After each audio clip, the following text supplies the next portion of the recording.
ନା ରାତାଉ ଆଜ୍ଞା କାକୁଡ଼ି ତ ଆଣି ନାହିଁ ପିଆଜ ଆଣିଛି ଖଟା ଅଛି ଆଜି କ'ଣ ଖାଇବା ହେଇଛି ଆପଣଙ୍କର?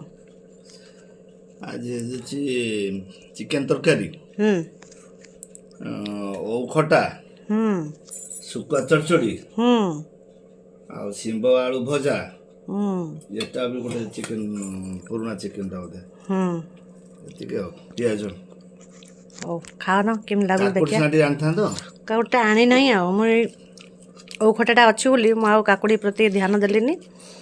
ତମେ ଖାଇ ତମଟା ଖାଉନ।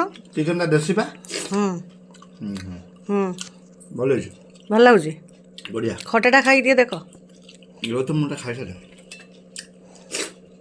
ଖଟା ବଢ଼ିଆ ହେଇଛି ଠିକ୍ ଲାଗୁଛି ତ ହୁଁ ଓକେ ଆଉ ଶୁଖୁଆଟା ଖାଉନ ଖାଇଛି ଆମର ଯେଉଁ ଏଇଟା ଆମର ଯେଉଁ ଲୁଣି ଶୁଖୁଆଟା ଭଲ ହେଇଛି ଭଲ ଲାଗୁଛି ତ ହୁଁ ସେଇଟା ତମର କ'ଣ ହଉ ତମେ ଖାଅ ମୁଁ ବି ଏବେ ତମ ସହିତ ଖାଉଛୁ।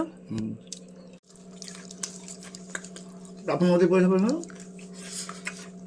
ବାପମତୀ ପଇସା ତୁମ ପଟେ ଅଷ୍ଟମୀ ପାଇଁ କେତେ କମ୍ ପଠେଇଛ ପଠେଇ ଦିଅ କେତେ